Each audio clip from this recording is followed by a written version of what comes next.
Puji Tuhan. Sekali lagi shalom.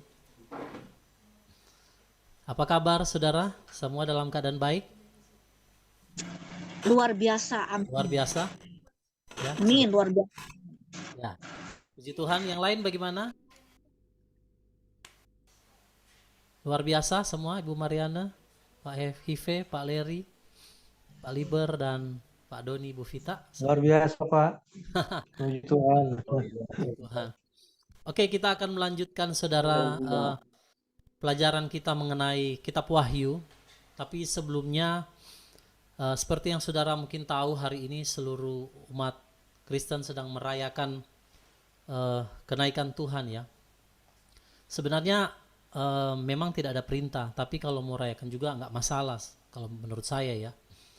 Tapi yang saya renungkan sebenarnya begini saudara. Kenaikan Tuhan itu masih di minggu, masih di dalam perayaan, dalam rangkaian perayaan Buah Bungaran. Itu kan 49 hari. Jadi dari Paskah itu sampai nanti Shavuot, yaitu perayaan Pentakosta, itu ada 49 hari. Dan Pentakosta itu adalah hari ke-50. Makanya namanya Penta. Nah saudara, jadi di perayaan Buah Bungaran itu, mulai dari kebangkitan, masih di dalam perayaan itu selama 49 hari, Tuhan itu terangkat ke surga saudara. Nah jadi dari sini mendapatkan penggambaran seperti ini, bahwa perayaan Buah Bungaran atau buah sulung itu melambangkan selain kebangkitan orang percaya, karena Tuhan telah bangkit sebagai yang sulung.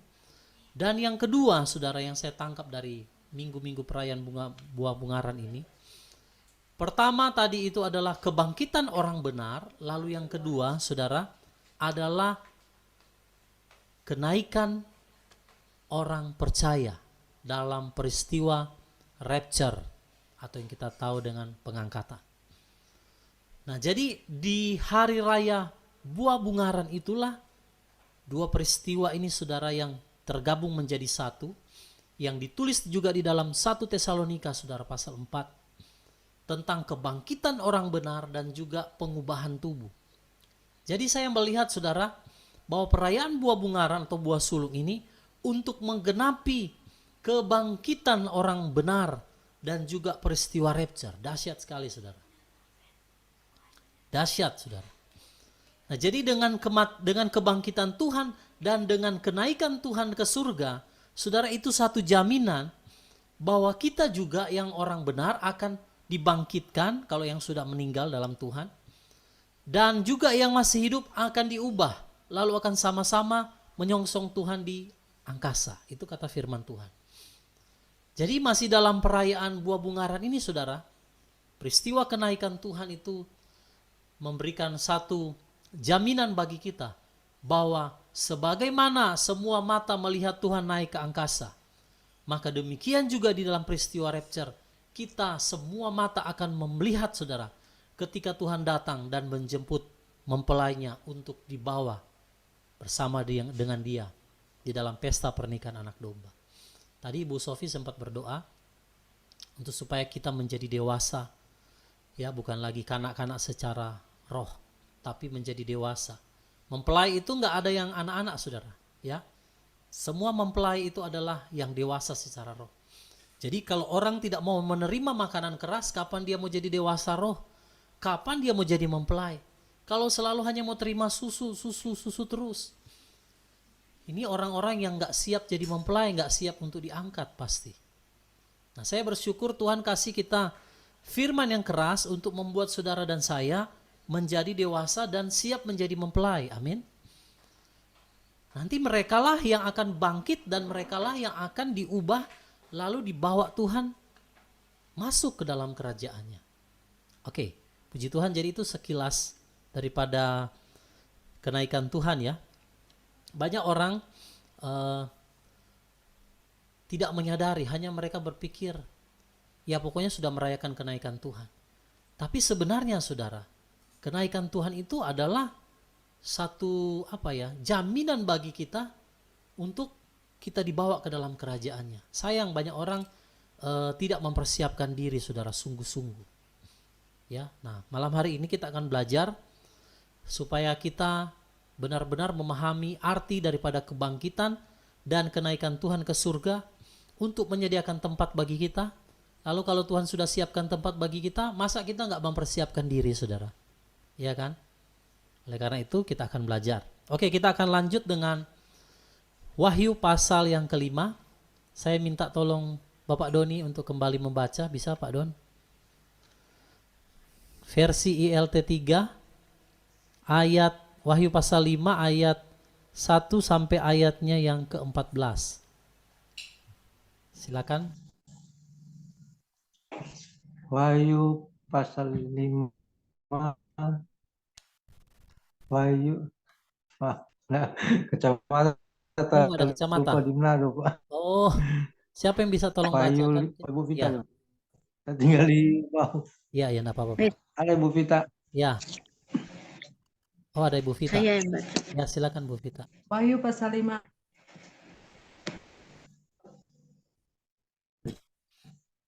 Terus. Silakan. Wahyu Terus putus ya.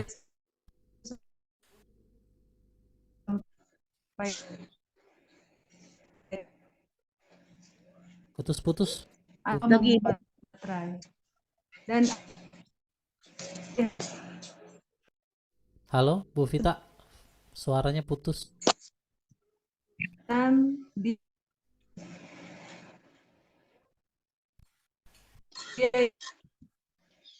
ya, dalam dan luar Suaranya yang telah putus. dimateraikan dengan Saya yang baca aja ya. Ya, Bu Vita. Halo. Suaranya putus. Biar nanti Ibu Sofi saja yang baca ya. Oh iya, mungkin gangguan signal. Silakan Bu Sofi. Ya, Signal kayaknya. Wahyu 5 dengan perikop anak domba membuka meterai. Dan aku melihat di sebelah kanan dia yang duduk di atas tahta itu sebuah kitab yang ditulisi di bagian dalam dan luarnya, yang telah dimeteraikan dengan 7 meterai. Dan aku melihat seorang malaikat yang kuat yang memberitakan dengan suara yang keras, siapakah yang layak untuk membuka kitab itu dan melepaskan meterai-meterainya? Dan tidak seorang pun yang ada di dalam surga atau di atas bumi ataupun di bawah bumi sanggup untuk membuka kitab itu ataupun melihatnya. Dan aku menangis terseduh-seduh karena tidak seorang pun didapati layak untuk membuka dan membaca kitab itu ataupun melihatnya. Dan seorang dari antara para tua-tua itu berkata kepadaku, "Janganlah menangis, lihatlah, singa yang berasal dari suku Yehuda, tunas Daud, telah menang untuk membuka kitab itu dan melepaskan ke-7 meterainya." Dan aku melihat, dan lihatlah, di tengah-tengah tahta dan keempat makhluk hidup itu, dan di tengah-tengah para tua-tua itu, ada anak domba yang berdiri seperti yang telah disembelih, yang memiliki 7 tanduk dan 7 mata, yang adalah 7 roh Elohim yang telah diutus ke seluruh bumi. Dan dia datang dan menerima kitab itu dari tangan kanan dia yang duduk di atas tahta itu. Dan ketika dia menerima kitab itu, keempat makhluk itu dan ke-24 tua-tua itu tersungkur di depan anak domba itu, seraya masing-masing memegang kecapi dan bokor emas yang penuh dengan dupa, yang adalah doa-doa orang-orang kudus. Dan mereka menyanyikan nyanyian baru sambil berkata, "Layaklah engkau untuk mengambil kitab itu dan membuka meterai-meterainya, sebab engkau sudah disembelih, dan dengan darahmu Engkau sudah membeli kami bagi Elohim dari setiap suku dan setiap bahasa dan kaum dan bangsa. Dan Engkau telah menjadikan kami raja-raja dan imam-imam bagi Elohim kami. Dan kami akan memerintah di atas bumi. Dan aku melihat, bahkan aku mendengar suara banyak malaikat di sekeliling tahta dan makhluk hidup dan para tua-tua itu, dan jumlah mereka adalah berlaksa-laksa dan beribu-ribu, yang berkata dengan suara nyaring, layaklah anak domba yang telah disembelih itu menerima kuasa dan kekayaan dan hikmat dan kekuatan dan hormat dan kemuliaan dan berkat. Dan aku mendengar segala ciptaan yang ada di dalam surga dan di bumi dan di bawah bumi dan apa yang ada di atas laut serta semua yang ada di dalamnya yang berkata, berkat dan hormat dan kemuliaan dan kekuasaan sampai selama-lamanya bagi Dia yang duduk di atas tahta dan bagi anak domba. Dan keempat makhluk itu berkata, amin. Dan ke-24 tua-tua itu tersungkur dan menyembah Dia yang hidup sampai selama-lamanya. Haleluya. Haleluya. Puji Tuhan, terima kasih ya sudah membacakan. Nah, saudara, kita akan lanjutkan mengenai Wahyu pasal 5 ini. Setelah kita sudah melihat Wahyu pasal 4, bagaimana Tuhan menunjukkan kepada Yohanes tentang pola penyembahan yang ada di surga. Nah, jadi Tuhan perlihatkan kepada Yohanes bagaimana pola penyembahan yang ada di surga. Ini dahsyat sekali ya. Dan Tuhan kasih tahu tentang 7 rohnya, lalu para pemenang-pemenang, yaitu 24 tua-tua yang memperoleh mahkota, lalu ada 4 makhluk. Tadi kalau saudara baca, perhatikan ayat yang tadi, waktu tua-tua dan juga 4 makhluk ini, ketika anak domba itu mengambil kitab itu, lalu mereka tersungkur dan mereka menyanyikan satu nyanyian ya. Tapi kita akan lihat dulu mulai dari ayat yang pertama. Nah, saudara, setelah Tuhan berbicara tentang penyembahan di surga, lalu Tuhan memperlihatkan kepada Yohanes, aku melihat di sebelah kanan dia di sini adalah yang lanjut usia, yaitu Bapa Yahweh. Aku melihat di sebelah kanan dia yang duduk di atas tahta itu, sebuah kitab yang ditulisi di bagian dalam dan luarnya yang telah dimeteraikan dengan 7 meterai. Jadi Bapa Yahweh yang memegang kitab itu yang ada 7 meterainya. Dan itu ada ditulis di bagian luar, bagian dalamnya. Hanya tidak ada seorang pun yang dikatakan di sorga maupun di bumi yang sanggup untuk membuka kitab itu. Apa sebenarnya saudara isi daripada kitab itu? Nanti kita akan lihat ya. Dan kenapa tidak ada seorang pun dapat membuka meterainya? Nah, saudara, di dalam ayat 4 di situ Yohanes menangis karena kitab yang ada di tangan Bapa itu nggak ada seorang pun baik di sorga di bumi yang bisa membuka kitab itu. Dan waktu dia menangis, seorang dari 24 tua-tua ini berkata, jangan menangis. Karena dia bilang singa dari suku Yehuda, yaitu tunas Daud, dia telah menang untuk membuka kitab itu dan melepaskan ke-7 meterainya. Nah, saudara, sampai di sini saya dapat pemahaman begini. Kenapa Tuhan berani berkata, Yeshua HaMashiach katakan, akulah jalan dan kebenaran dan hidup. Tidak ada seorang pun dapat datang kepada Bapa tanpa melalui aku. Kenapa, saudara? Yeshua adalah pintu untuk menuju kepada Bapa. Dalam Wahyu pasal 5 ini, saudara, tidak ada seorang pun yang dapat, saudara, membuka kitab itu selain daripada singa dari suku Yehuda, yaitu Yeshua HaMashiach. Nah, ternyata, saudara, 7 meterai yang menutup, saudara, kitab ini itu hanya bisa dibuka oleh singa dari suku Yehuda yang telah disembelih. Nah, saudara, jadi ternyata isi daripada kitab yang ada di tangan Bapa itu dimeterai. Isinya adalah bagaimana akhir daripada perjalanan umat manusia. Semua rahasia Elohim itu ada di dalam kitab yang di tangan Bapa itu. Makanya saudara, Tuhan katakan kepada murid-muridnya, kepada kamu dikaruniakan untuk mengetahui rahasia kerajaan sorga. Dan kepada mereka tidak. Kenapa saudara? Yang bisa membuka meterai itu hanya anak domba itu. Makanya rahasia kerajaan sorga itu hanya diberitahukan atau hanya dikasih tahu saudara kepada para pengikut anak domba. Nanti kita akan lihat di pasal-pasal selanjutnya tentang siapakah para pengikut anak domba ini. Tapi saya yakin dan percaya itu adalah kita semua ya. Jadi buku yang ada di tangan Bapa itu berisikan saudara seluruh perjalanan umat manusia dari awal sampai akhir, nanti akan ditutup dengan akhir zaman. Nah, untuk bisa membuka isinya saudara, itu hanya singa dari suku Yehuda. Dan di situ disegel saudara ya. Bahasa Inggrisnya dia pakai seal di situ, bukan meterai sebenarnya. Segel.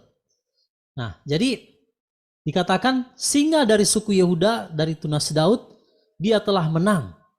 Nah, berarti saudara, lewat kematian, kebangkitan, dan kenaikan Tuhan ke surga, maka Tuhan itu telah menang.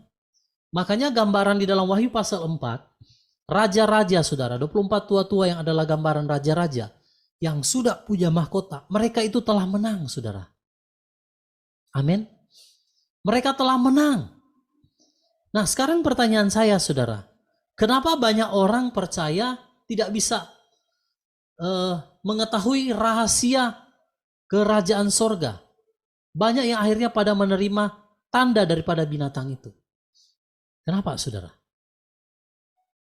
Ya, kalau mereka berkata bahwa mereka adalah pengikut anak domba, seharusnya mereka adalah pemenang karena anak domba itu juga menang. Makanya di dalam Roma ditulis kita adalah lebih daripada pemenang, lebih daripada pemenang. Gambaran daripada raja-raja yang sudah punya mahkota itu.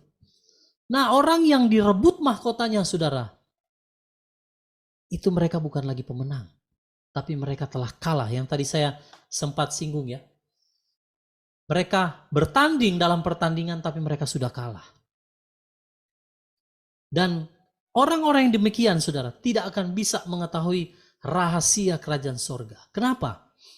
Karena yang menang, yang mempertahankan mahkota, sama seperti Yeshua HaMasyiah yang telah taat sampai mati. Dialah yang bisa membuka ketujuh meterai itu saudara. Jadi kalau kita enggak bertanding saudara sampai di garis akhir, kita enggak mempertahankan mahkota kita, maka jangan pernah berharap kita bisa mengetahui rahasia kerajaan sorga. Ya. Nah saudara, kita akan lihat dulu gambaran daripada singa dari suku Yehuda. Mari kita lihat Yesaya 11 ayatnya yang pertama. Bisa tolong satu orang membacakan? Atau Kejadian 49 ayat 9.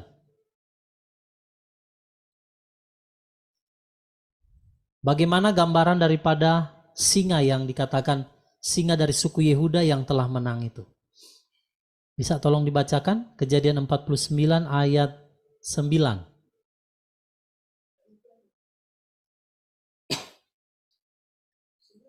Pak Heavenly bisa baca? Kejadian 49 ayat 9.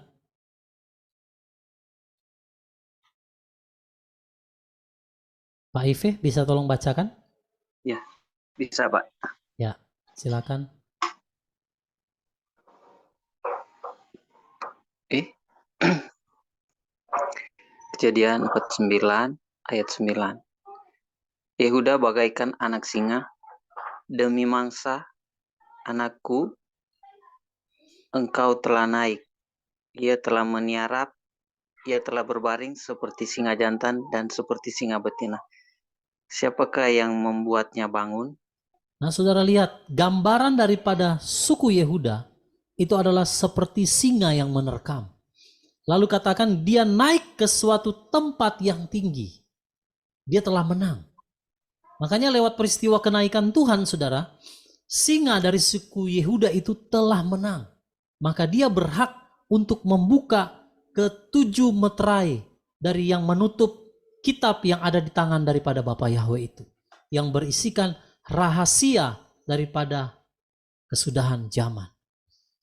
Nah, jadi Bapak Ibu Saudara yang dikasih dalam Tuhan, kalau kita bukan orang-orang yang menang sama seperti Yeshua HaMasyiah, kalau kita telah dikalahkan lewat kita menerima tanda itu, kita nggak akan pernah bisa, saudara, mengerti rahasia kerajaan sorga itu akan tertutup bagi orang-orang yang bukan pemenang. Makanya singa dari suku Yehuda inilah yang menang. Dia membuka meterai itu dan kita bisa melihat, saudara, apa yang ada di dalam setiap meterai. Ternyata, saudara, semua itu adalah isinya tentang kedatangannya yang kedua kali. Ya. Jadi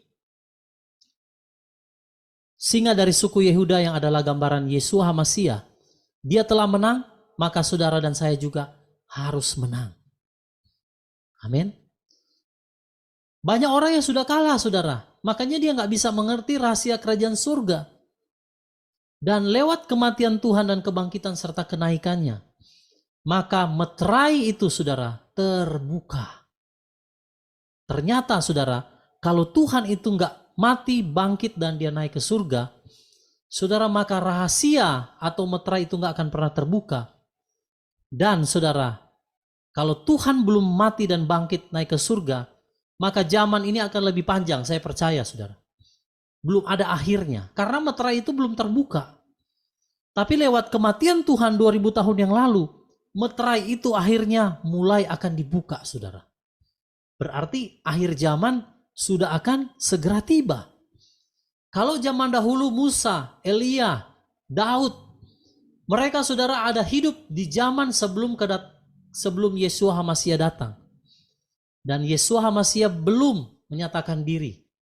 Jadi mereka masih jauh daripada pembukaan meterai. Saudara bisa nangkap ya. Tapi setelah zaman Yeshua HaMasyiah, maka di zaman kita 2000 tahun setelahnya, maka Tuhan, dia akan membuka meterainya dan menyatakan hari kedatangannya. Saudara tahu di dalam tahun Semitah Israel itu ada 77 tahun begitu ya. Lihat setiap tahun perhentiannya. Dan itu akan berakhir tahun Semitah yang ke-6 itu akan berakhir di 2029.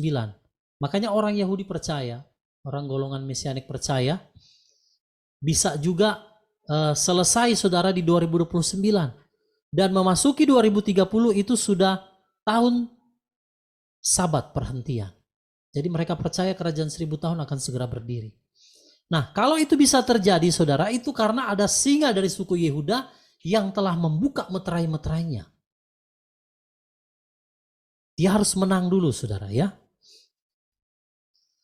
Dan saudara, di situ ditulis, dan aku melihat, lihatlah, ayat 6 ya, di tengah-tengah tahta dan keempat makhluk hidup itu, dan di tengah-tengah para tua-tua itu, ada anak domba yang berdiri seperti yang telah disembelih, yang memiliki 7 tanduk dan 7 mata, yang adalah 7 roh Elohim yang telah diutus ke seluruh bumi. Nah, saudara perhatikan, anak domba ini yang telah menang, dia punya 7 tanduk, dia punya 7 mata, yang berbicara itu adalah 7 roh Elohim. Dalam Yesaya pasal 11 itu jelas ditulis di sana ya. Tuhan itu dia memiliki ke-7 roh Elohim itu ada pada dia. Dan kita sudah belajar, saudara, waktu di dalam pasal 1, 2, 3. Bagaimana Tuhan tampil di ke-7 kaki Dian, saudara, dan menyatakan firman-Nya kepada ke-7 gereja di akhir zaman. Dan Tuhan mau kita dipenuhi dengan ke-7 roh Elohim ini.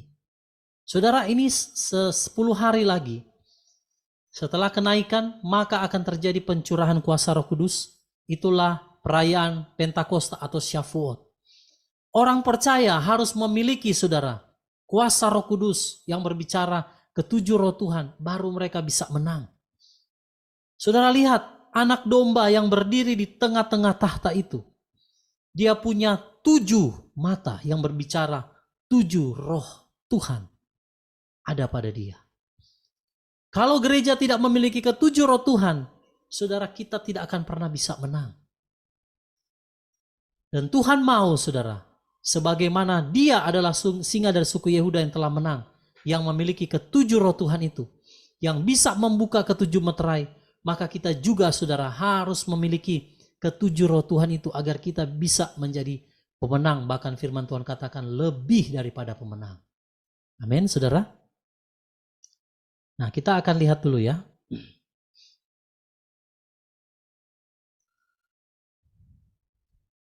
Kita akan melihat satu ayat. Kenapa Yeshua HaMashiach, saudara, dia itu menang. Mari lihat Yesaya 53 ayat yang ke-7. Saya minta tolong dibacakan lagi. Bu Mariana mungkin bisa tolong baca. Yesaya 53 ayat yang ke-7. Kenapa Tuhan anak domba itu bisa menang? Yesaya 53 ayat 7. Dia ditindas dan dia disengsarakan, tetapi dia tidak membuka mulutnya. Seperti seekor anak domba dia digiring ke pembantaian, dan seperti induk domba dia menjadi keluh di hadapan. Yang menggunting bulunya, demikianlah dia tidak membuka mulutnya. Ya, jadi kenapa anak domba itu bisa menang, saudara? Satu hal yang penting saya pelajari, bahwa ketaatan daripada Yeshua HaMashiach kepada Bapa itu yang menjadikan dia, saudara, sebagai anak domba yang disembelih, yang dikatakan adalah singa dari suku Yehuda yang telah menang. Saudara lihat di dalam Wahyu pasal 5 ini, di ayat yang ke-6, saudara, anak domba yang telah disembelih. Artinya benar-benar, saudara, dia tidak membuka mulutnya ketika disembelih. Taat kepada perintah Bapa. Taat, setia sampai dia mati. Saudara nanti baca Ibrani pasal 5. Bagaimana Tuhan itu taat sampai mati, saudara. Baru dia bisa menjadi pokok keselamatan bagi orang-orang yang percaya kepadanya. Nah, jadi Tuhan itu sebagai anak domba yang telah disembelih, dia itu berbicara taat sampai mati. Jadi kalau kita nggak bisa taat, saudara, kepada perintah Tuhan, kita nggak akan pernah, saudara, menjadi pemenang seperti anak domba yang telah menang. Anak domba yang telah disembelih pun, yang adalah Tuhan sendiri, itu dia taat kepada Bapa, baru dia bisa memperoleh yang namanya kemenangan.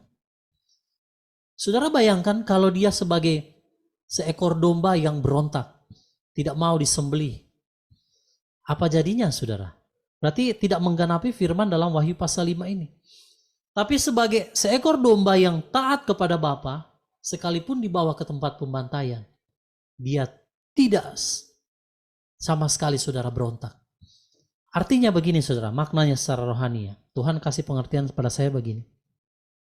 Kalau engkau mau menjadi pengikut anak domba yang menang, maka engkau juga harus taat sampai mati. Seperti domba yang dibawa ke dalam pembantaian. Saudara yang dikasih dalam Tuhan, sebagai pemenang-pemenang, pemenang itu bukan berarti tidak pernah kalah kan. Pemenang itu bisa juga pernah kalah. Mungkin kita pernah jatuh, kita pernah mungkin melakukan kesalahan. Tapi yang Tuhan minta adalah kita harus bertahan sampai di garis akhir, dan kita harus taat seperti anak domba yang benar-benar taat. Baru dia bisa membuka 7 meterai itu. Nah, saudara dan saya yang adalah pengikut anak domba, Yeshua HaMashiach, kita juga, saudara, harus taat sampai mati seperti anak domba ini. Barulah kita bisa menang. Bisa berdiri di lautan kaca. Ya. Dan untuk bisa menang, selain kita taat, saudara, bagaimana Yeshua juga taat karena dia memiliki ke-7 roh Elohim. Salah satu 7 roh Elohim itu adalah roh takut akan Yahweh. Itu dia. Banyak orang gak takut sama Tuhan, saudara. Tapi roh takut akan Yahweh itu yang membuat Yeshua HaMashiach itu pun saudara tunduk kepada kedaulatan daripada Bapa. Banyak orang hari-hari ini saudara nggak ada rasa takut sama Tuhan. Bahkan lebih cenderung menghujat Tuhan. Tadi waktu saya sempat lihat-lihat di Facebook ada satu gereja. Kebetulan pastornya ini saya kenal ya di daerah Manado.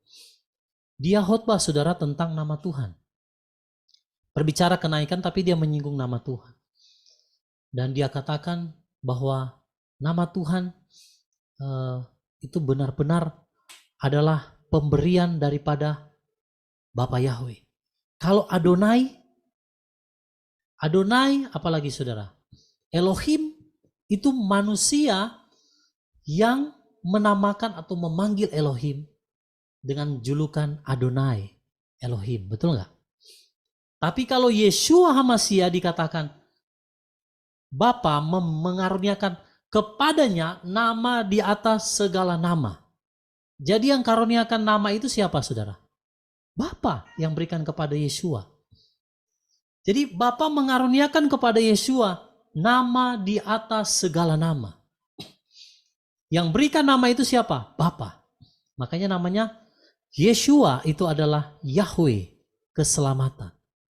Nah banyak orang saudara nggak mengerti, nggak memahami bagaimana mereka mau jadi pemenang. Dalam soal nama saja mereka nggak mau taat, bahkan mereka cenderung saudara untuk menghujat nama Tuhan. Nah jadi di sini anak domba yang berdiri di hadapan tahta itu, dia memiliki ketujuh roh Elohim. Dia domba yang telah disembelih. Taat sampai mati di kayu salib. Dan akhirnya dia layak untuk membuka meterai itu. Saudara, kalau Tuhan gak mati dan bangkit, maka kita yang hidup di zaman ini tidak akan pernah melihat kedatangan Tuhan. Mungkin masih lama lagi. Tapi karena Tuhan telah mati dan bangkit, maka meterai itu akan segera dibuka. Berarti kesudahan segala sesuatu akan selesai. Ya. Nah saudara, lalu ayat 7 dikatakan, dan dia datang, yaitu anak domba ya, menerima kitab itu dari tangan kanan dia, Bapa Yahweh yang lanjut usia itu, yang duduk di atas tahta itu. Jadi anak domba ini mengambil gulungan kitab itu yang ada meterainya saudara ya. Dia menerima dari Bapa oleh karena ketaatannya. Saudara, berbicara meterai itu adalah segel, rahasia. Rahasia ya. Kenapa sampai Bapa mempercayakan rahasia tentang akhir zaman kepada Yeshua HaMashiach? Dan di ayat lain ditulis begini, tidak seorang pun tahu tentang kedatangannya selain Bapa, karena Bapa yang pegang kitab itu. Tapi lewat kematian Yeshua HaMashiach, maka dia yang sanggup membuka meterai itu saudara, untuk mengakhiri seluruh perjalanan dari awal sampai akhir. Makanya dikatakan dia adalah yang awal dan yang akhir. Saya semakin mengerti begini. Kan kalau selama ini kita tahu mungkin Tritunggal. Ada sedikit kerancuan soal Tritunggal. Tapi yang saya percaya begini. Yahweh itu Ehad, Esa, satu. Yeshua HaMashiach itu adalah Dafar Elohim atau firman Elohim yang menjadi manusia. Lalu ada Roh Kudus. Itu adalah roh Yahweh sendiri. Kenapa di ayat lain pernah ditulis roh Kristus? Saya pernah sharing dengan Pak Leri. Sampai Pak Leri katakan roh kudus itu beda dengan roh Kristus. Mungkin saudara kan bingung. Kok beda ya? Nah saudara, kita harus paham ini. Yeshua HaMashiach itu juga manusia, betul? 100% juga manusia. Dia Tuhan yang menjelma jadi manusia. Jadi begini. Manusia, saudara dan saya ini kan terdiri atas tubuh, jiwa, dan roh. Nah, dalam keberadaan Yeshua HaMashiach sebagai manusia, dia juga punya yang namanya tubuh, jiwa, dan roh. Makanya ada namanya roh Kristus. Roh Kristus itu berbeda dengan roh kudus, saudara. Jadi roh Kristus itu adalah wujud daripada Yeshua HaMashiach ketika dia ada di dalam tubuh jasmani. Karena manusia itu terdiri atas tubuh, jiwa, dan roh. Jadi dia beda dengan Roh Kudus. Nah, makanya di sini banyak orang yang tidak memahami, tidak mengerti. Nah, jadi saudara yang dikasih dalam Tuhan, Yeshua HaMashiach yang telah menang itu, dia menerima kitab itu dari tangan Bapa Yahweh oleh karena ketaatan, oleh karena dia taat sampai mati. Ya. Lalu kita akan lihat ayat yang ke-8, saudara. Setelah Yeshua HaMashiach mengambil kitab ini, lalu apa yang terjadi, saudara ya? Mari lihat ayatnya yang ke-8.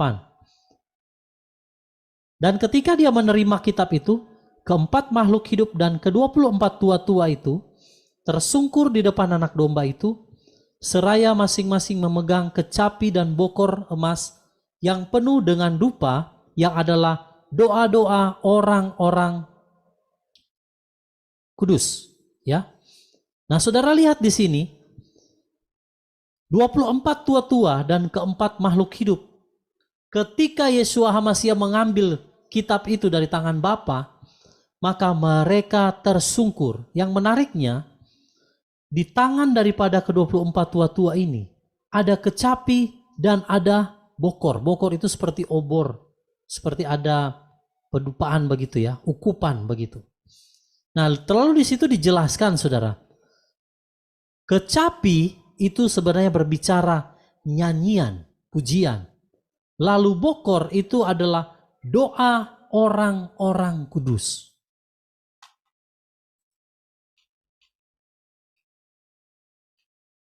Ya, ini Pak Leri kasih Roma 8 ayat 9. Dan kamu tidak hidup dalam daging, melainkan dalam roh, jika memang roh Elohim tinggal dalam kamu. Tapi jika seorang tidak memiliki roh HaMashiach, ia bukanlah miliknya. Oke, terima kasih Pak Leri. Nah, kita kembali dulu, saudara ya. Jadi saudara lihat 24 tua-tua dan 4 makhluk itu tersungkur di hadapan anak domba. Mereka memegang kecapi yang adalah gambaran nyanyian pujian, nyanyian baru. Nanti saudara akan lihat ayat 9. Dan yang di sebelah kanan, di sebelah tangannya lagi adalah dupa yang adalah doa orang-orang kudus. Saudara, kekuatan daripada nyanyian pujian, doa itu adalah sesuatu yang sangat dahsyat. Jadi 4 makhluk dan 24 tua-tua ini yang adalah gambaran raja-raja yang telah menang. Mereka memiliki, saudara, yang namanya kecapi dan juga bokor yang penuh, bokor emas yang penuh dengan doa orang-orang kudus. Nah, jadi para pemenang ini, saudara, kalau saudara lihat di ayat 9, mereka menyanyikan nyanyian baru.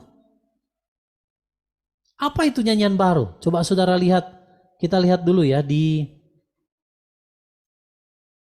Mazmur 33 ayat 3. Saya minta tolong Pak Heavenly tolong baca. Mazmur pasal 33 ayatnya yang ketiga.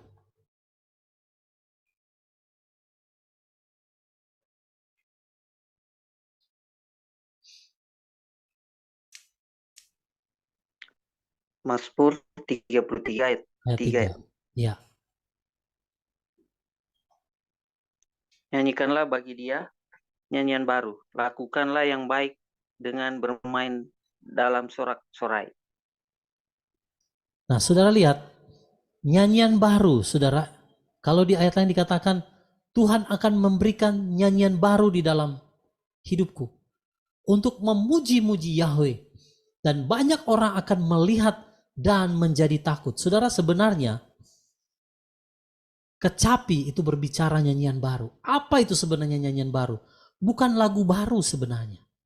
Saudara, kalau pelajari kitab Wahyu dikatakan tidak ada seorang pun yang dapat mempelajari nyanyian baru itu selain mereka yang telah dimeteraikan dengan nama anak domba. Ada di pasal lain itu, nanti saudara akan lihat ya. Jadi nyanyian baru itu, saudara, bukan satu lagu baru, bukan. Nyanyian baru itu yang diberikan kepada mereka, itu adalah perjalanan iman mereka yang mereka telah lalui bersama dengan Yeshua HaMashiach. Orang lain gak bisa mengerti, memahami nyanyian itu. Kenapa? Karena mereka tidak menjalani, saudara, perjalanan iman itu. Makanya banyak orang, saudara, tidak bisa memahami perjalanan daripada kelompok kawanan kecil. Nyanyian baru yang Tuhan kasih kepada saudara dan saya tidak dapat dipahami oleh banyak orang. Benar, saudara? Saudara, susah untuk dimengerti oleh keluarga kita, teman-teman kita. Kenapa sepertinya kok sudah jadi aneh nih orang-orang? Ya. Karena nyanyian baru yang Tuhan kasih, saudara, itu berbicara adalah kecapi, itu adalah perjalanan profetik kita di dalam mengikut Tuhan. Yang tidak dapat dimengerti oleh orang lain kecuali saudara dan saya yang berjalan di dalam jalan itu. Itulah kecapi yang di tangan 24 tua-tua ini, saudara. Jadi saudara bayangkan, mereka, saudara, orang lain tidak bisa mempelajari nyanyian ini. Kenapa? Karena itu nyanyian profetik yang para pemenang sudah lakukan. Jadi kalau saudara melakukan kehendak Tuhan, berjalan di jalan Tuhan, mentaati Tuhan, dan orang tidak bisa memahami saudara, bersyukur saudara. Berarti saudara sedang memegang kecapi itu. Amin, saudara. Kita sedang pegang kecapi itu. Itu perjalanan. Dari mana saya bisa tahu, saudara? Saudara nanti akan baca lagi kisah nyanyian Musa dan nyanyian anak domba. Waktu bangsa Israel keluar dari Mesir, Tuhan bilang sama Musa begini, nyanyikan satu nyanyian, Musa, buat bangsa Israel. Kalau mereka menyimpang, kau nyanyikan nyanyian ini. Nyanyian ini akan bersaksi melawan mereka ketika mereka tidak setia. Jadi nyanyian Musa adalah gambaran perjalanan iman bangsa Israel dari keluar Mesir sampai tanah perjanjian. Maka dari ayat itu saya mendapatkan satu kesimpulan. Nyanyian baru yang Tuhan kasih buat saudara dan saya, itu adalah perjalanan iman kita dari saudara kita mulai mengenal Tuhan sampai nanti ketika kita ada di dalam kerajaannya. Amin. Tidak ada seorang pun yang dapat mengerti nyanyian itu selain saudara sendiri. Kenapa? Karena itu adalah perjalanan iman kita. Orang gak bisa mengerti kenapa Ibu Sofi bisa melepaskan semuanya. Karena itu kecapi dia, nyanyian baru yang dia pegang. Orang tidak bisa mengerti Ibu Mariana kenapa menjadi aneh. Bahkan saya, banyak orang tidak bisa mengerti. Karena itu bukan perjalanan iman mereka, itu adalah nyanyian baru yang Tuhan taruh dalam hidup saudara dan saya. Sama seperti bangsa Israel. Tuhan kasih nyanyian Musa untuk bersaksi perjalanan mereka sampai di tanah Kanaan. Nah, jadi Bapak Ibu Saudara yang kasih dalam Tuhan, 4 makhluk dan 24 tua-tua menyanyikan nyanyian ini. Saudara lihat ya. Ayat 9, ini menarik sekali, saya akan baca buat saudara. Kalau di terjemahan baru ini kurang jelas. Seolah-olah kayak orang lain yang menyanyikan. Tapi kalau ILT 3 itu jelas. Dan mereka siapa saudara? 24 tua-tua dan 4 makhluk tadi yang di ayat yang ke-8. Dan mereka menyanyikan nyanyian baru sambil berkata, layaklah engkau untuk mengambil kitab itu dan membuka meterai-meterainya. Sebab engkau sudah disembeli dan dengan darahmu engkau sudah membeli kami. Berarti 4 makhluk dan 24 tua-tua itu dibeli dengan darah daripada Yesus HaMasiah. Karena engkau sudah membeli kami bagi Elohim dari setiap suku dan bahasa dan kaum dan bangsa. Makanya saya pernah bilang kan, di waktu kita masih di pasal 3 kalau nggak salah, 24 tua-tua dan 4 makhluk ini adalah orang-orang yang menang. Yang telah dibeli oleh darah anak domba dari setiap suku, bahasa, kaum dan bangsa. Maka mereka menyanyikan nyanyian ini. Engkau layak membuka gulungan itu. Karena engkau telah membeli kami dengan darahmu.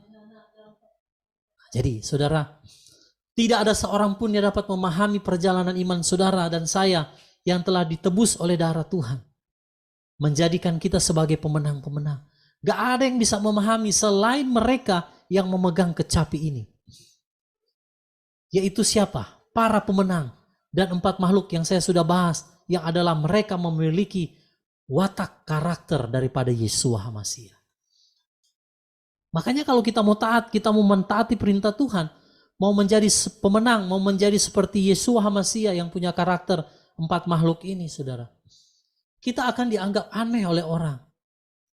Orang mungkin akan salah mengerti dengan iman kita. Tetapi itulah kecapi yang Tuhan berikan, saudara, sebenarnya. Yaitu nyanyian baru. Di dalam Mazmur ditulis, Tuhan memberikan nyanyian baru dalam hidupku. Untuk memuji-muji Yahweh kita. Banyak orang akan melihatnya dan menjadi takut. Ada satu hal lagi begini. Ada dua hal yang akan terjadi. Yang pertama, waktu orang melihat saudara, Tuhan kasih satu perjalanan iman, yaitu kecapi Elohim. Orang akan menganggap kita aneh. Dan orang gak bisa terima dengan apa yang saudara sampaikan. Itu yang pertama. Yang kedua, waktu saudara orang melihat perjalanan iman kita, ada orang yang akan menjadi takjub dan takut dengan apa yang saudara dan saya alami. Itulah yang berbicara nyanyian baru. Jadi nyanyian baru itu bukan satu lagu baru. Tapi itu adalah nyanyian perjalanan profetik kita bersama dengan Tuhan.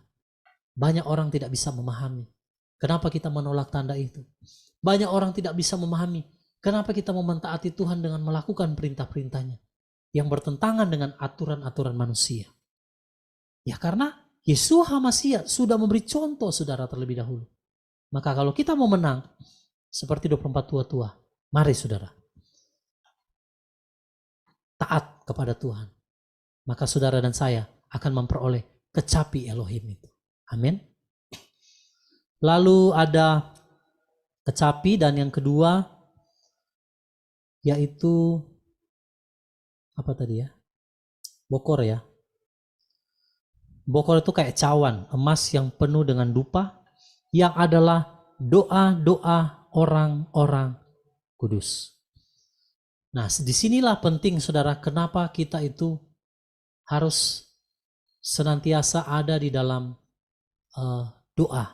Doa orang kudus itu sangat penting, mempengaruhi saudara.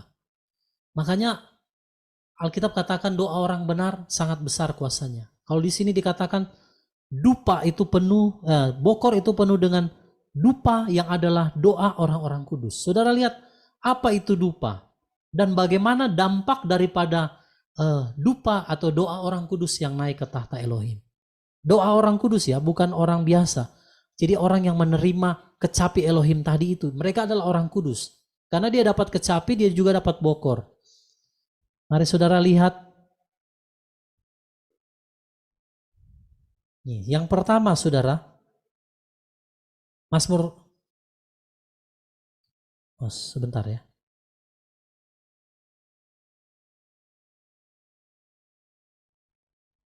Tadi sudah dibaca ya Mazmur 33:3. Sekarang Mazmur 98 ayat 1. Saya minta tolong Ibu Sofi boleh baca Mazmur 98 ayatnya yang pertama. Ya, Mazmur 98 ayat yang pertama.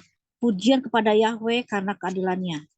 Mazmur, nyanyikanlah bagi Yahweh nyanyian baru, karena dia telah melakukan hal-hal yang ajaib. Tangan kanannya dan lengannya yang kudus telah menyelamatkan miliknya. Haleluya. Jadi dikatakan nyanyikanlah apa nyanyian baru. Artinya Tuhan mau kita punya satu perjalanan iman yang baru bersama dengan Tuhan. Tanggalkan yang lama saudara. Kalau saudara mau melihat perbuatan Tuhan yang dahsyat dan ajaib dari awal sampai akhir, Tuhan katakan nyanyikanlah nyanyian baru. Bukan maksudnya nyanyi lagu baru, bukan ya. Nyanyian baru itu adalah perjalanan profetik. Sesuatu yang baru. Banyak orang hanya terputar-putar saudara di menolak tanda. Mereka nggak mau pegang kecapi Elohim. Nyanyian baru. Padahal itu adalah perjalanan iman yang baru dengan Tuhan. Dan firman Tuhan katakan, Tuhan itu dia selalu baru. Rahmatnya selalu baru setiap hari. Jadi kalau kita sudah nggak menerima sesuatu yang baru, berarti saudara, kita tidak sedang memegang kecapi Elohim. Tapi kalau kita selalu berjalan, seperti kata Ibu Mariana, orang lain masih terputar-putar soal tanda. Kita sudah berjalan jauh, itu tanda saudara sedang pegang kecapi Elohim. Amin. Jadi sesuatu yang baru, perjalanan profetik yang baru. Ini luar biasa, 4 makhluk, 24 tua-tua, mereka adalah orang-orang yang punya 7 roh Elohim. Mereka mempertahankan mahkota, mereka taat seperti anak domba yang disembeli. Lalu mereka apalagi saudara? punya yang namanya kecapi Elohim, yang berbicara nyanyian baru atau perjalanan iman yang baru dengan Tuhan. Jadi selalu dapatkan yang baru, bukan yang lama, saudara. Dan itu adalah perjalanan iman dia yang tidak pernah bisa dimengerti oleh orang lain. Dahsyat sekali. Dan di situ ditambah lagi cawan atau bokor yang berisi dupa.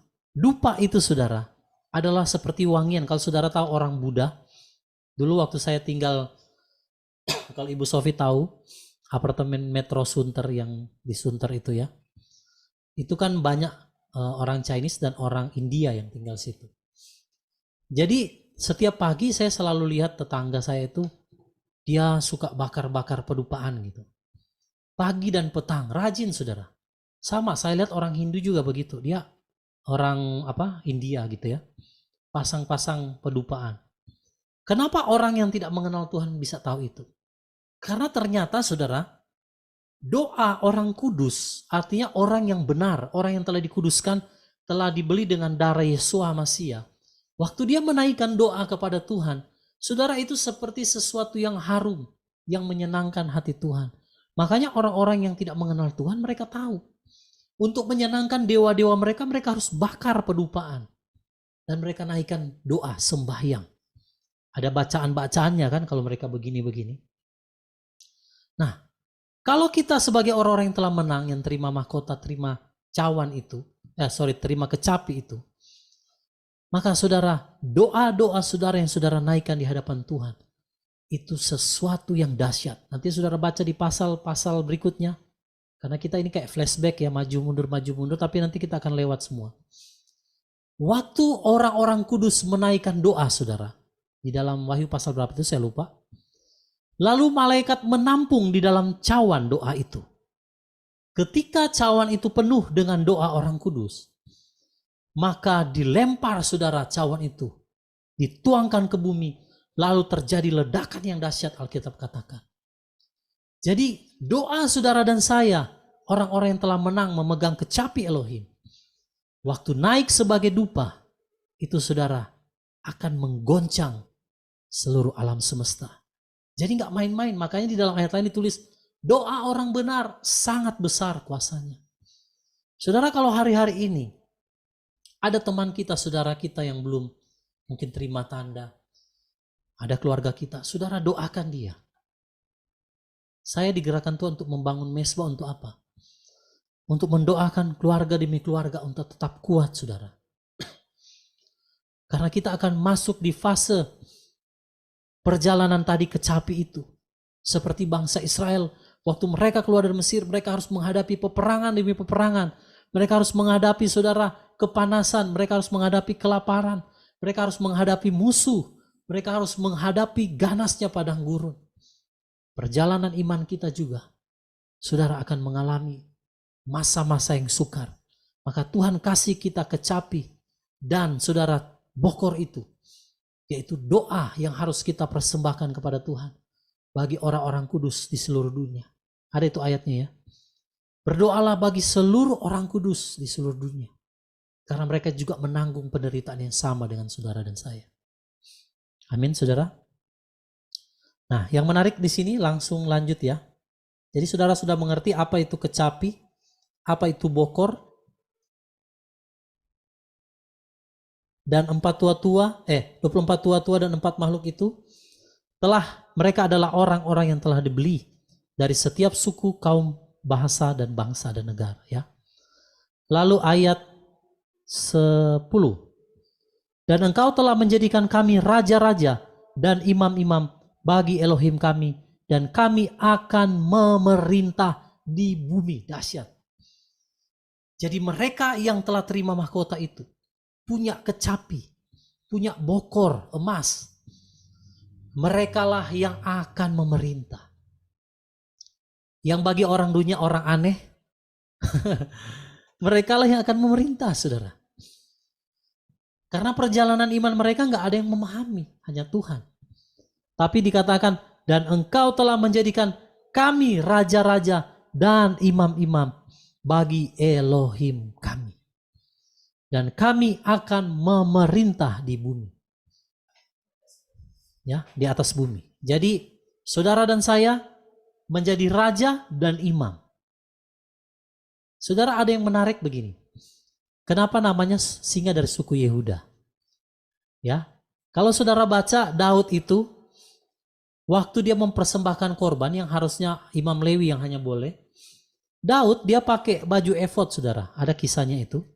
Dan Daud persembahkan korban sajian. Daud dari suku Yehuda. Nah, waktu Daud persembahkan korban, kenapa Tuhan gak marah ya? Itu tugasnya Imam Lewi. Lalu waktu Saul menunggu Samuel, Samuel terlambat, saudara. Saul persembahkan korban, Tuhan marah, Tuhan langsung tolak Saul jadi raja. Kenapa bisa beda? Daud itu adalah gambaran imam dan raja. Yaitu mereka yang memerintah, yang adalah raja, tapi mereka juga adalah imam-imam. Ya, dan itu adalah saudara dan saya. 1 Petrus 2 ayat 9, kamulah bangsa yang terpilih, imamat yang rajani, umat kudus, kepunyaannya Elohim sendiri. Nah, jadi saudara dan saya dikatakan menjadi imam dan raja yang akan memerintah di bumi. Jadi yang memerintah siapa, saudara? Yang punya kecapi dan yang punya pokor emas ini. Gak main-main, saudara.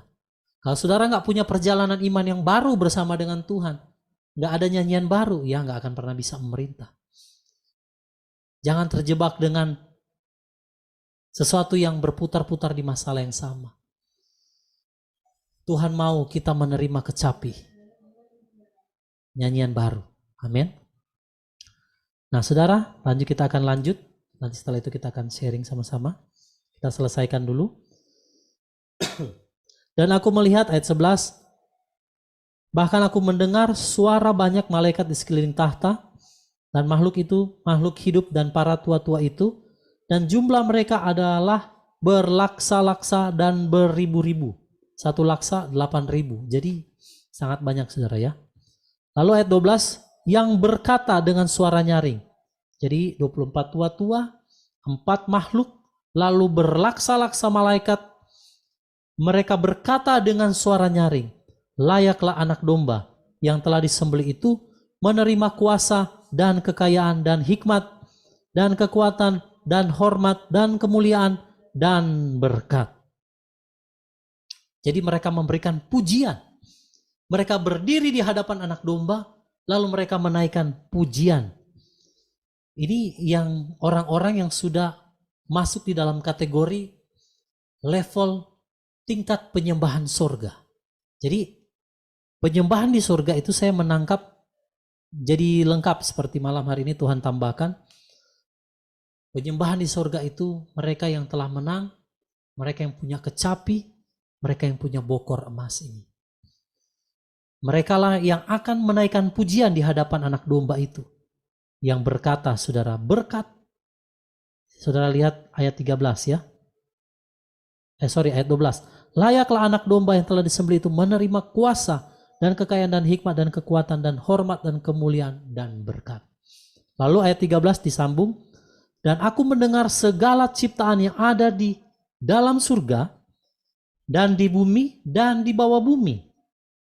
Dan apa yang ada di atas laut serta semua yang ada di dalamnya yang berkata. Berarti ini segala makhluk yang bertekuk lutut di hadapan anak domba itu. Lalu mereka berkata, berkat dan hormat dan kemuliaan dan kekuasaan sampai selama-lamanya bagi Dia yang duduk di atas tahta dan bagi anak domba. Dan keempat makhluk itu berkata, amin. Dan ke-24 tua-tua itu tersungkur dan menyembah Dia yang hidup sampai selama-lamanya. Saudara lihat, pada akhirnya 4 makhluk, 24 tua-tua, mereka akan menyembah yang hidup sampai selama-lamanya, yaitu yang lanjut usia, Bapa dan anak domba, ya, yaitu adalah Yeshua HaMashiach. Saudara, penyembahan di surga yang Tuhan ajarkan, ya, itu adalah untuk mempersiapkan saudara dan saya untuk menjadi penyembah-penyembah yang benar, Ia akan menyembah Bapa siang dan malam. Bukan hanya nanti di bumi ini. Tapi saudara dan saya sedang dipersiapkan Tuhan lewat saudara kecapi itu dan juga bokor itu. Dan 7 roh Elohim dan mahkota yang kita pertahankan itu. Untuk mempersiapkan kita menjadi penyembah-penyembah di hadapan tahta anak domba. Gak semua orang mendapatkannya, saudara. Ada yang mempertahankan mahkota, dia gak terima kecapi, saudara. Betul? Masih berputar-putar dia hal yang sama. Tidak punya satu perjalanan yang baru dengan Tuhan. Gak bisa juga, saudara. Jadi yang memerintah, yang duduk, yang menyembah di sana, saudara, adalah mereka yang telah menang, mereka yang memiliki kecapi Elohim, dan mereka yang telah memiliki bokor emas yang penuh dengan pedupaan. Ini orang-orang yang selalu menyenangkan Tuhan, yang selalu rindu dalam penyembahan, yang selalu rindu di dalam doa. Saya mau bersaksi buat saudara, hari-hari ini saudara, kami membangun mesbah dari rumah ke rumah. Saya merasakan ada sesuatu yang luar biasa. Satu gairah daripada Tuhan ketika kami memuji menyembah. Tadi malam itu kami bikin doa, saudara. Hanya berapa orang ya? Saya sama istri, tuan rumah, suami istri 4, ditambah dengan ada suami istri lagi. Jadi kami ber-6. Orang dewasa 6, anak kecil ada 2 di situ. Nah, saudara, itu 6 orang. Dan di kompleks perumahan gitu ya. Kami menyembah. Saya merasakan biasa kalau kita hanya 6 orang ya, biasa nggak terlalu kuat lah suaranya karena hanya 6 orang dan kita cuma pakai gitar gitu ya. Tidak ada speaker lain sebagainya. Dan waktu kami memuji menyembah, saudara, tiba-tiba Tuhan membawa sehingga pujian penyembahan itu nggak bisa putus. Berlanjut dan merasakan hadirat Tuhan yang begitu dahsyat, saudara. Dan saya merasakan bukan lagi 6 orang yang bernyanyi. Saya langsung ingat Wahyu 5 ini. Ketika 4 makhluk dan 24 tua-tua menyanyikan pujian, di hadapan mereka juga ada beribu-ribu berlaksa-laksa malaikat, saudara. Dan saya merasakan, saudara, semalam waktu kami berdoa, bukan seperti 6 orang sedang berdoa. Saya merasakan seperti lagi banyak orang berdoa seperti paduan suara.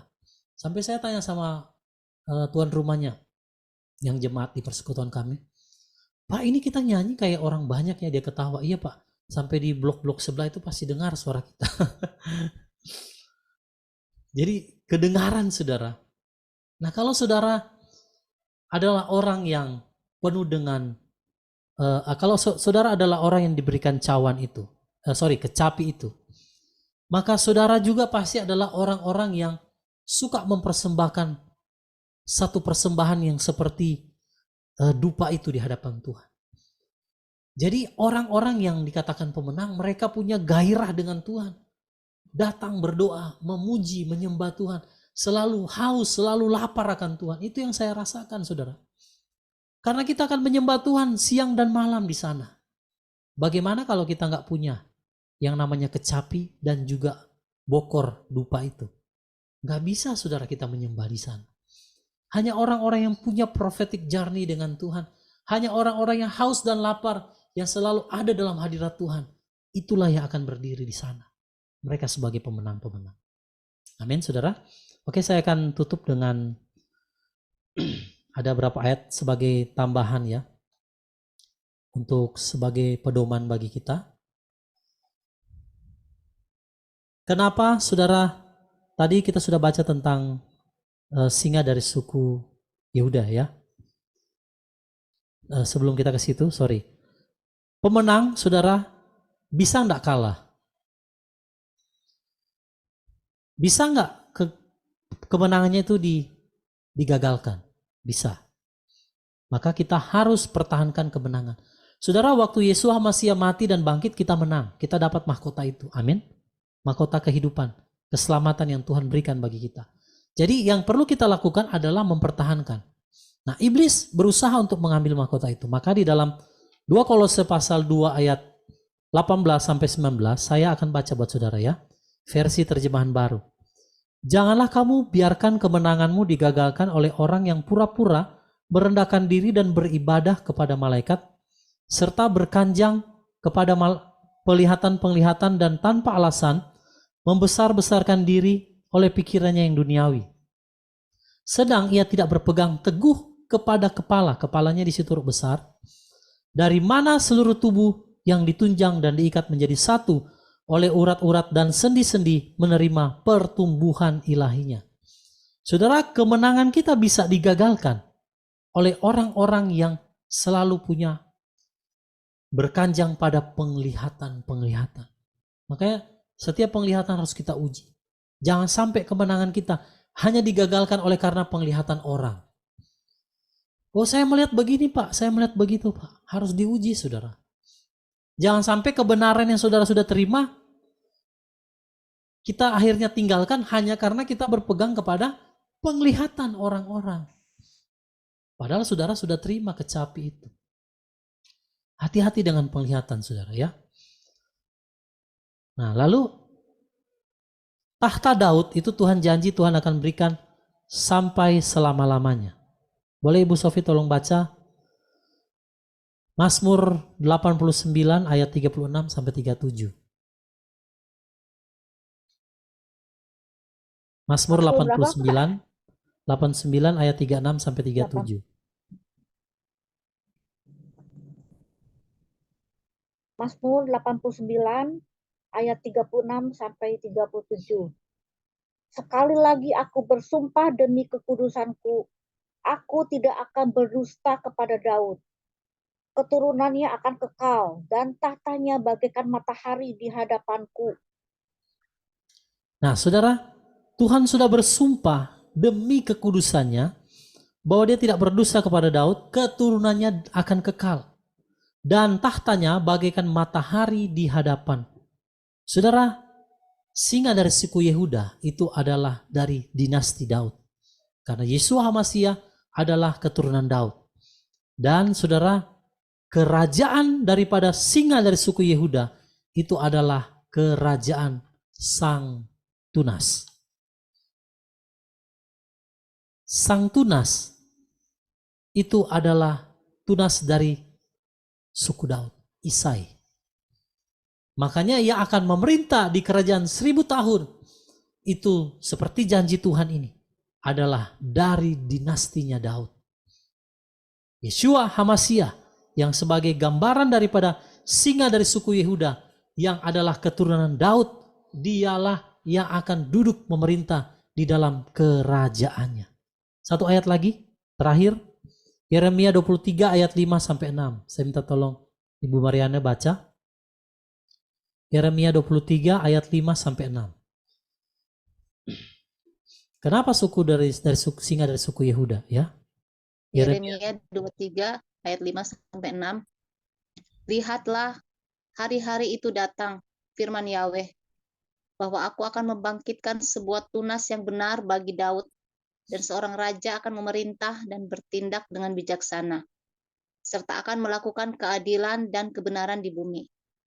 Pada hari-harinya Yehuda akan diselamatkan dan Israel akan tinggal dengan aman. Dan inilah namanya yang menyatakan dirinya, Yahweh Tsidkenu. Yahweh Tsidkenu. Tuhan adalah kebenaranku. Ini dahsyat. Saudara lihat Yeremia 23 ayat 5 sampai 6. Itu berbicara kerajaan Sang Tunas yang adalah singa dari suku Yehuda. Tuhan katakan, lihatlah hari-hari itu akan datang. Kapan saudara? Nanti. Jadi waktu Yeremia mencatatkan ini, kerajaan itu belum datang saudara ya. Dan dikatakan bahwa aku akan membangkitkan sebuah tunas yang benar bagi Daud, dan seorang raja akan memerintah dan bertindak dengan bijaksana, serta akan melakukan keadilan dan kebenaran di bumi. Saudara, itu sudah terjadi sekarang belum? Belum. Seluruh dunia sedang dikuasai oleh kegelapan.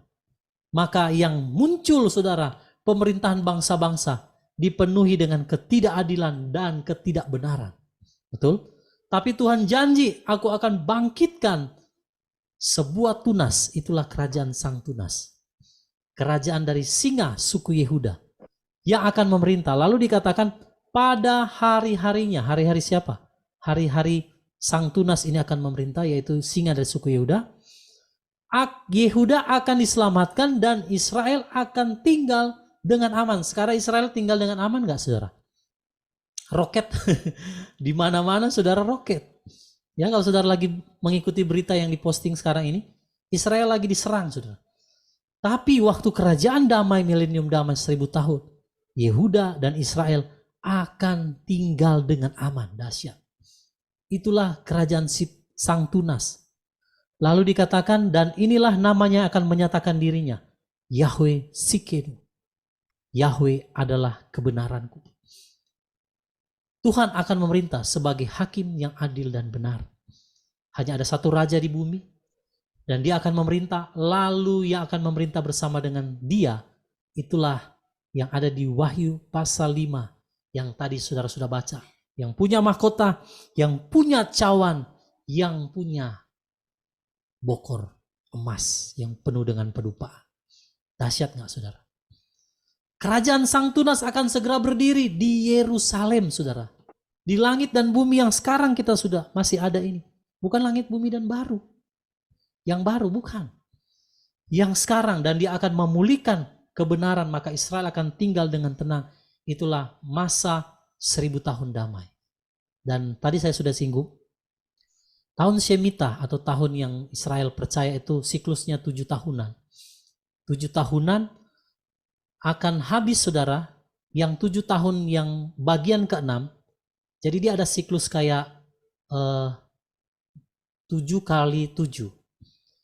49 tahun ke-50 itu kan biasanya Yobel. Ya, Yobel, saudara mengerti ya? Yobel itu kan tahun ke-50, tahun pembebasan. Kalau saudara baca firman Tuhan, hukumnya seperti itu. Nah, Yobel itu tahun pembebasan, tahun ke-50.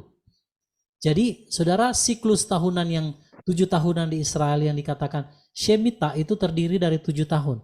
Jadi dia 7. 7 kali 7, 49. Nah, saudara, jadi kalau yang di Israel itu 7 tahun yang pertama, terus 7 tahun yang kedua itu seperti kayak tahun perhitungan Sabat. Jadi 6 kali 7 itu akhir daripada tahun Shemitah, lalu akan masuk di sesi terakhir 1 kali 7, yang terakhir itu berbicara tahun Sabat. Nah, jadi di kalender Ibrani, tahun Shemitah sebelum masuk Sabat itu akan jatuh terakhir di tahun 2029 di penanggalan kalender Gregorian kita. Apakah setelah 2029 itu maka akan masuk tahun Sabat dan itu adalah kerajaan sang tunas akan berdiri? Saya nggak tahu, saudara. Ya, tapi yang jelas Tuhan sudah bilang kepada Yeremia 23 ayat 5-6 nih, bahwa Tuhan akan mendirikan kerajaan sang tunas dan mereka akan memerintah ya bersama dengan dia di Yerusalem. Siapa mereka itu? Yang tadi di Wahyu pasal yang ke-5. Dahsyat, kalau saudara lihat Wahyu 1, 2, 3, 4, itu Tuhan membuka dari perjalanan di bumi. Gereja-gereja yang menang. Setelah mereka menang, langsung Tuhan scene-nya berubah. Sudah ada di surga.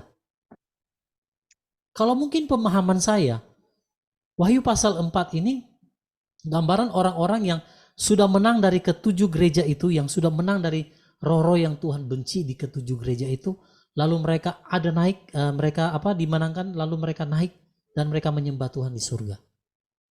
Nah, jadi mereka inilah yang akan duduk memerintah bersama dengan Tuhan. Puji Tuhan ya. Jadi kiranya saudara dan saya bisa menggenapi apa yang tertulis dalam Wahyu pasal 5 ini, sehingga kita menjadi pemenang yang punya mahkota, bertahan mahkota, lalu kecapi dan juga bokor emas yang penuh dengan dupa. Oke, haleluya, puji nama Tuhan. Saya kembalikan kepada saudara. Jikalau saudara ada mungkin pertanyaan atau saudara mau menanggapi apa yang tadi sudah disampaikan, silakan.